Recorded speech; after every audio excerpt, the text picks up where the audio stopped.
We have to we have to teach Americans what this is. We do. And I don't know if we're doing that yet. Okay. I don't think most Americans realize they're already socialists. In certain respects. Okay.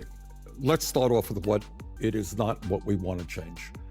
We want to deal with the grotesque level of income and wealth inequality in America. Very few people think it is acceptable or moral that the top 0.1% owns almost as much wealth as the bottom 90%. That we have seen a proliferate. But see, Bernie, you always say that, and I think even the Republicans are not for income inequality. They hear that, but it doesn't compute that that's going to be solved by socialism. Socialism is the programs they already like. They like Social Security. That's socialism. But they like Medicare. AOC says so many people in this country hate women. Oh, geez. Even the guy at the party who pulls out a guitar is like, way to ruin the fun. Before we jump into today's drama, here's what's going on. Some parts of the Democratic Party are really pushing the idea of an AOC and Bernie Sanders ticket. They believe this team could be the answer to stopping Donald Trump's rise. But Bill Maher completely disagrees. In a series of strong clips, Maher doesn't just disagree quietly. He goes full force with jokes, sarcasm, and sharp comments. So go ahead, hit that subscribe button, and let's break it all down in a simple way.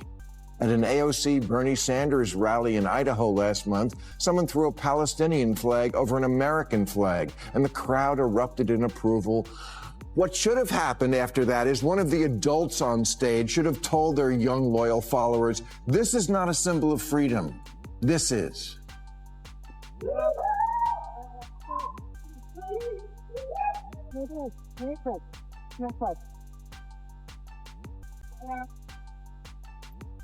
If the thought leaders in the Democratic Party keep encouraging and not rebuking the idea that America is cringe and the people who run Gaza are great, the Democrats are doomed. Alyssa Slotkin's right. Liberals are weak and woke, especially the white ones, and they indulge all sorts of nonsense from their... One of Maher's biggest complaints about an AOC and Sanders ticket is about the culture war issue.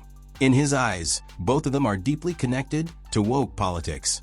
And he thinks that is a big problem for regular, everyday voters. But he doesn't stop there. Maher also argues that AOC and Sanders are linked with a part of the left that, according to him, often seems to support other countries more than their own.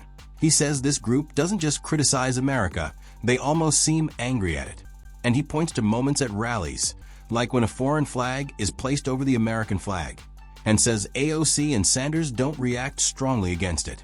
No anger, no correction, just silence or even acceptance. To many normal Americans, Maher says this feels like crossing a serious line. And in his view, this kind of image could ruin any political ticket before it even really starts. What do you think of the fact that the people who are getting the big crowds right now are AOC and Bernie Sanders? They're going around the country. Thank you, there's that same guy. I call him the always wrong guy. Okay, but I feel like, big crowds, again, the shiny object that the Democrats chase. It's not about the big crowds that come out to you when you're talking in a festival or wherever they are. I think it's because I think Bernie showed up at Coachella. That must have been fun for the fans. It's who shows up on Election Day. And I just don't see that's the ticket. Maher also honestly admits something important. AOC and Bernie Sanders can pull huge crowds. Their rallies are big, loud, and full of energy. People really show up for them. But Maher says the truth is simple. Big crowds don't win elections. We've already seen this happen before. The Tim Walz and Kamala Harris campaign also had packed events, exciting energy, and huge excitement in the moment. But when Election Day came, that excitement did not turn into extra votes. Maher even says he warned about this earlier, telling the Democratic Party not to get fooled by big crowd sizes. He told them clearly that they were heading toward a loss if they didn't move on from Kamala Harris. He said it many times, but the party didn't listen. And now, in his view, it feels like the same mistake might happen again. Bernie, AOC, Mandani are not Democrats. They'll be the first to tell you that. They're Democratic socialists, and that's a very different thing, and I don't think people know that yet. The DSA are radicals about this concept, and radical economic policy is always ineluctably married to radical social policy. Their platform, for example, calls for completely open borders. They're for what Biden was doing, but more. You think you're going to win an election on that? Another major point Maher brings up is something many Democrats don't like talking about. He says AOC and Bernie Sanders are not just normal Democrats. They are democratic socialists. And he stresses that this is not just a small label difference. In his view, it is a very important separation. Democratic socialists are not just slightly left-wing Democrats. They represent a totally different political idea. Maher believes they are like a socialist group working inside the Democratic Party, slowly pushing it in that direction. And he sees this as a dangerous path. He says socialism has a history, and it is not something you can just rebrand to make it look friendly for younger voters. For him, putting two democratic socialists at the top of the ticket could not only cost elections, but also create a much bigger political reaction against the party. Democratic socialism is like a dating profile. Things look great until you meet up in the real world. For example, Bernie Sanders, his big thing was always bringing single-payer health care to our country of 340 million. But when liberal, tie-dyed Vermont tried to do it for a population of 626,000, it collapsed like that poor fuck in the Oval Office last week. Then Maher turns his attention directly to Bernie Sanders and one of his most famous ideas, single-payer healthcare. Sanders has talked about this for years, and it always gets big applause from supporters. But Maher is very direct about it. He says it sounds nice, it sounds popular, but it doesn't actually work. He points to real-life testing of the idea in Vermont, which is one of the most liberal and Sanders-friendly places in the country. And according to him, the system failed badly there because of money problems. His point is simple. If it couldn't even work in Vermont, it is unrealistic to expect it to work across the entire United States. For Maher, this shows a pattern with AOC and Sanders. Big promises, big excitement, but policies that fall apart when they meet real life. We have to teach Americans what this is. We do. And I don't know if we're doing that yet. Okay. I don't think most Americans realize they're already socialists. In certain respects, okay. Let's start off with what it is not what we want to change. We want to deal with the grotesque level of income and wealth inequality in America. Very few people think it is acceptable or moral that the top 0.1% owns almost as much wealth as the bottom 90%. That we have seen a proliferate. But see, Bernie, you always say that, and I think even the Republicans are not for income inequality. They hear that, but it doesn't compute that that's going to be solved by socialism. Socialism is the programs they already like. They like Social Security. That's socialism. But they like Medicare. On this topic, Maher also makes a broader point about inequality. He agrees that income inequality is a real issue in America, and many people on both sides accept that. But the disagreement is about the solution. Maher argues that socialism is not the answer. In fact, he believes it can make things worse. He says the strange part about socialist systems is that they don't remove inequality, they just shift it. Instead of fixing the problem, wealth ends up concentrating in the hands of political elites, government insiders, and people in power. So the same inequality still exists, just in a different form.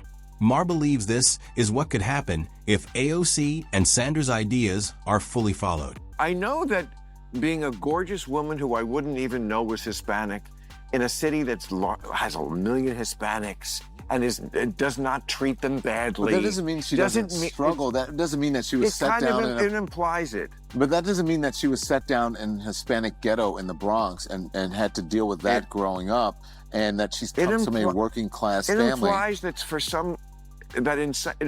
that in some way she's behind the 8 ball because of that, and it's just not true. Another criticism Maher brings up is about AOC's personal story. He says her image is carefully built around being a working class outsider who started from humble beginnings. She often talks about working as a bartender before entering politics. But Maher challenges that idea. He says working as a waitress or bartender does not automatically mean someone is poor or struggling. Many people from comfortable middle-class families do those jobs. So in his view, AOC's story is used too strongly to create a certain political image. And he believes that in today's world, where voters don't trust political acting, this kind of image building could hurt her badly. AOC says so many people in this country hate women. Oh, geez.